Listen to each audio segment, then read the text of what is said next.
Olá a todos, sejam bem-vindos à apresentação da socialização da prática do estágio curricular 3, a qual foi incumbido para a instituição, onde será abordado o comportamento do aluno perante a sua vivência como estagiário, apresentando a instituição na escola que foi concedente. Antes de mais nada, eu hei de me apresentar. Me chamo André Luiz Câncer Araújo. Estou cursando o sétimo período de licenciatura em matemática. A minha área de concentração é focada para a metodologia de ensino e aprendizagem ao ensino médio, o qual o foco do programa de extensão foi justamente na formação e capacitação docente. É claro que o tema que eu irei abordar basicamente será qual vai ser o papel, qual vai ser a habilidade do professor perante a resolução de pequenos percalços que venham a ocorrer durante sua vivência como professor na pandemia. Certo? E aí vai ser trabalhado algumas ferramentas que eu, como estudante, observei e que será detalhada com minúcias no decorrer da apresentação. Certo? Então vamos lá. A justificativa. Bom, eu quis sintetizar um pouco qual vai ser a justificativa em torno do trabalho desse projeto em si. O tema ele é evocado principalmente em causar uma reconfiguração na forma como vai ser trabalhada as metodologias de ensino do professor a partir de agora. Como é que vai ser essa reconfiguração? Essa reconfiguração ela vai ser dada da forma que o professor possa observar e se adequar às novas mudanças do cotidiano e que ele possa se aos poucos, em suas constantes aperfeiçoamentos, melhorar a sua capacidade laboral em sala de aula. Certo? Tudo isso está sendo trabalhado justamente em virtude do que está acontecendo no momento, que é o surto do vírus SARS-CoV-2, né? A famosa coronavírus. Esses instrumentos que eles vão ser tratados, vão ser relatados por mim, né? Vão ser relatados, citados brevemente durante essa apresentação. Ela tem como a necessidade de manter a continuidade, desenvolvimento intelectual e cognitivo até do aluno, certo? Permitindo que haja não só uma grande qualidade no ensino, mas também o engajamento deles quando ocorrer esse enfrentamento diário e psicológico devido à pandemia, que impede no momento esse processo de aprendizagem seja mais eficaz, tá certo? É uma situação, uma realidade que ocorre no momento no Brasil, onde ainda temos muitas barreiras como futuros professores pedagógicas em se tratando de adotar certas práticas remotas para a continuidade do ensino em si. Né? Muitos pais ainda acham que preferem esperar longos períodos de tempo ou até o fim desse período da pandemia cessar para poder reinserir os jovens novamente ao convívio escolar. Bom, os objetivos que vão ser tratados, eles são basicamente quatro. E eu vou tentar sintetizar de uma forma um pouco mais simples, né?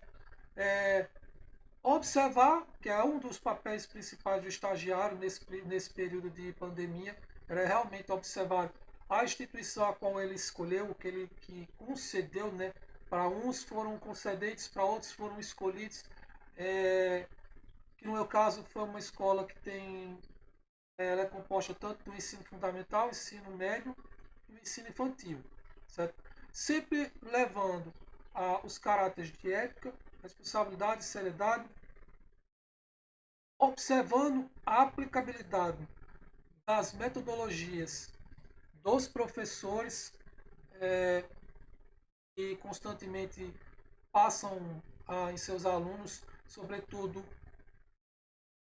como é que essas metodologias elas estão sendo trabalhadas mesmo em virtude com a pandemia, né? E observar também o que essa metodologia está causando de impacto nos alunos em si. Observar também a introdução dessas novas técnicas de ensino, ou seja, técnicas essas que vão ser adicionadas pelo discente ao longo da explicação, e observar elas como uma solução, né, depois de uma breve análise, ver se realmente ela é uma solução cabível para ser inserido na nova grade curricular de ensino, né? Realizar de maneira graduada, isso aí eu já gosto de anexar junto com o segundo objetivo, essa inserção, nessa inserção graduada dessas técnicas, que no caso o público-alvo meu, que eu vou rebater inúmeras vezes, vai ser o ensino médio em si, que é basicamente a temática principal do seminário em si, e observar realmente o grau de eficácia que há na adoção deles para os demais níveis escolares, porque se funcionar no ensino médio, ele pode também funcionar nas outras categorias, se for trabalhado de maneira adequada pelo professor. E analisar principalmente o feedback, que é realmente aquela relação entre professor e aluno, justamente quando há a inserção dessas ferramentas no processo de ensino e aprendizagem. A fundamentação teórica, eu me baseei em 3 autores, tá certo? Em Feltrin Batista e em Monteiro, esse Monteiro sempre fazendo referência a Gonçalves, né? Aliás, a Gonçalves fazendo referência a Monteiro. A vivência ela foi realizada por mim, sempre escolhendo, eu tive o trabalho de escolher essa metodologia porque eu afirmo que essa metodologia que está sendo inserida agora no período de pandemia, ela é útil para trabalhar as novas gerações de professores e as novas gerações de alunos, mesmo após o período pandêmico, certo? Essa metodologia que foi aplicada, ela também tem como um principal incentivo o aperfeiçoamento digital dos docentes, ou seja, estimular que os professores saiam daquele método de ensino extremamente tradicional e partam para outros universos e outras ferramentas que possam cativar cada vez mais os alunos em si, certo? Uh, Ter uma relação entre a escolha do ensino e a dificuldade de adaptar as novas ferramentas digitais. Nesse ponto eu achei interessante porque durante o processo da fundamentação teórica, a qual eu fiz no transcorrer do meu estágio, ocorreu vários entraves em relação ao papel da inserção dessas novas tecnologias e ao uso das ferramentas tradicionais nas escolas, certo? Muitos profissionais da área da educação ainda não estão acostumados com a ideia de se renovar com relação às tendências do momento, certo? O que leva à primeira afirmação que eu falo de Feltrin Batista. O Feltrin Batista ele fala muito claramente algo que eu presenciei muito durante meu processo de vivência como estagiário. A redução da carga horária, eu não me refiro da carga horária escolar, mas sim da carga horária de aula. Ou seja, uma aula de 60 minutos é reduzida para 50, para 40, para 30 minutos, dependendo da instituição, onde o professor ele tinha que condensar todo o conteúdo e tinha que explorar. E às vezes essas aulas elas também eram reduzidas de acordo com o cronograma da escola, na tentativa de poder se adequar ao cotidiano dos pais e dos alunos. Esses avanços tecnológicos que foram propostos, que estão sendo estudados, ele permite que o professor ele possa implantar novas formas de ensinar, certo? E para isso, o professor tem como recurso principal o uso de podcasts, de lives, que já estão virando febre no momento na mídia, assim como o uso das próprias redes sociais em si. E Monteiro, sendo citado por Gonçalves, ele aborda justamente esse aprimoramento contínuo do professor através do uso dessas ferramentas digitais, fazendo com que, mesmo com ou sem a pandemia, o professor ele tem que estar em constante aperfeiçoamento, tanto profissional quanto digital. Eu me refiro a esses dois lados, essas duas cadeiras, porque elas são bem amplas, para melhorar um pouco a sua qualidade de ensino em si. A metodologia, eu dividi essa metodologia em 4 etapas. Essas 4 etapas elas vão ser bem explicadas bem sinteticamente. Primeira coisa, quando eu fui preparar a metodologia, eu pensei como é que eu vou adotar a ferramenta a qual eu tinha em mente. Então, eu primeiro fiz um levantamento bibliográfico, pesquisei em relação ao uso dessas ferramentas digitais ao longo desses processos, né?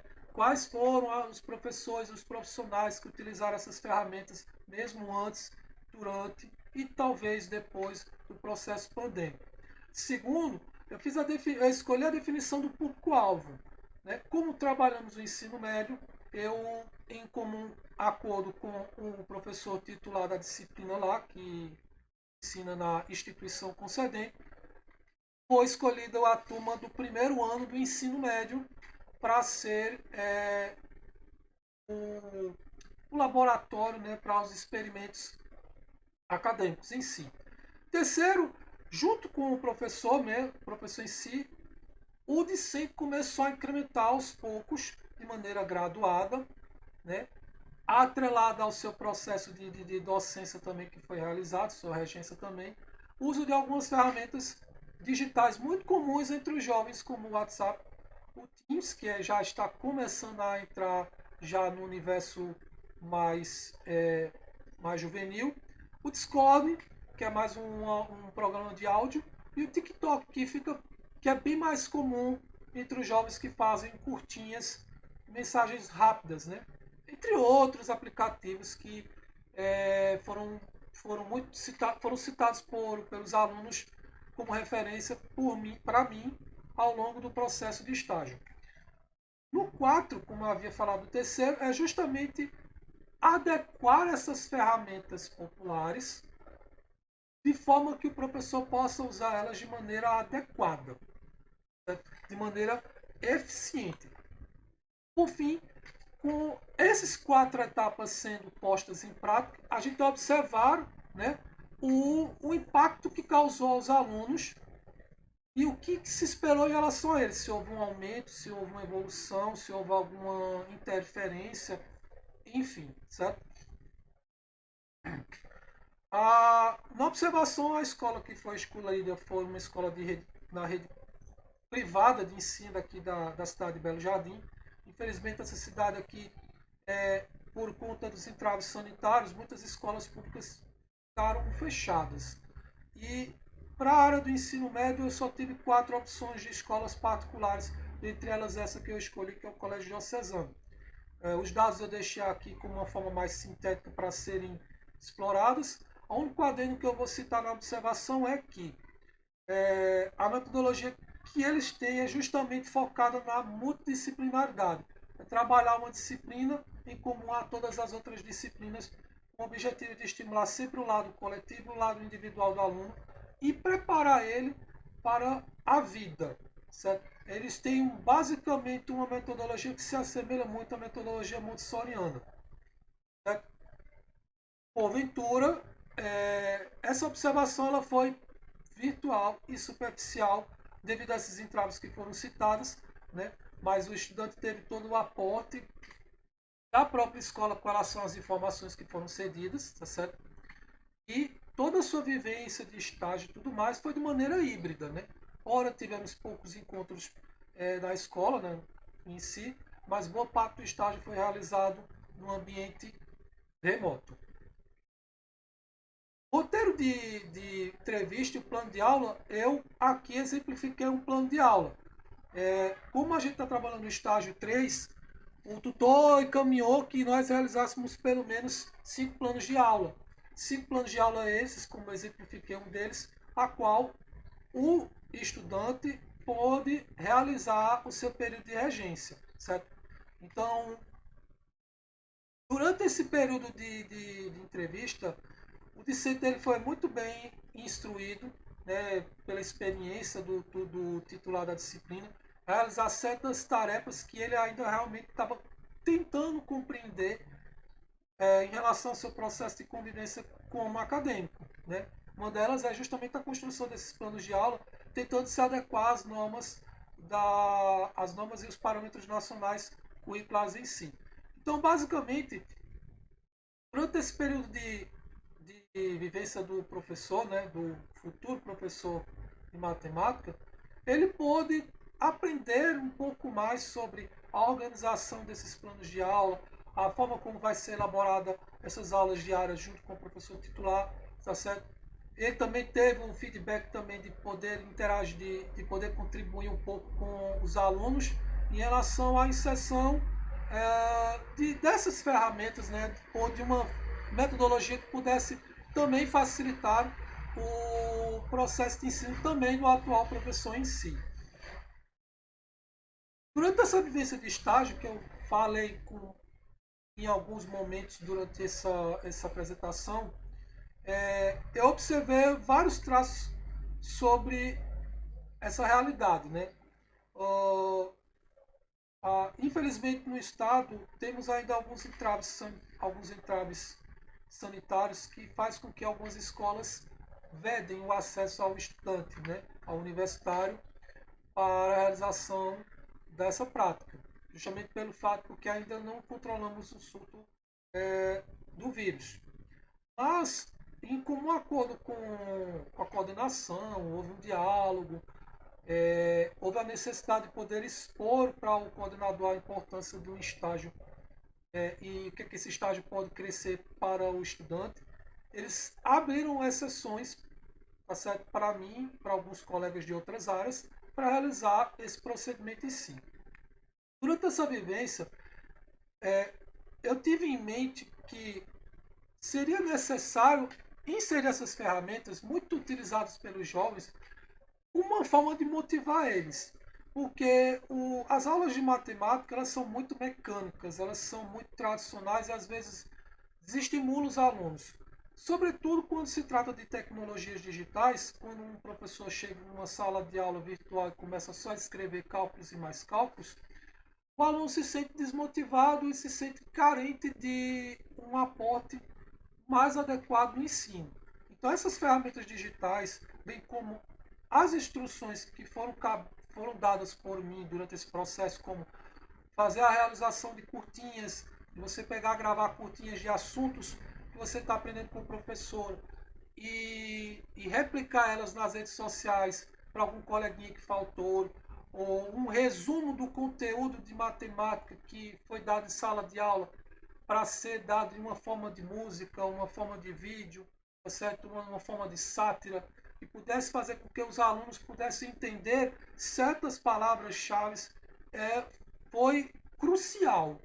Foi o ponto-chave para o resultado que houve durante esse processo de estágio. Né? Durante o período de regência, eu percebi que eu precisava melhorar alguns questionamentos pontuais. Certo? Eu ainda estava muito em uma ideia meio mecânica. Mesmo eu adotando essas ideias, essas estratégias mais inovadoras, ainda estava muito embutido em ferramentas mais mecânicas, de chegar e só dar conteúdo e tal, tal e tal. Para isso, eu segui um padrão mais interessante que era ouvir o aluno. E foi para isso que foi criado as famosas redes de sabatina, né? Que era usar a ferramenta WhatsApp como uma ferramenta de feedback entre professor e aluno.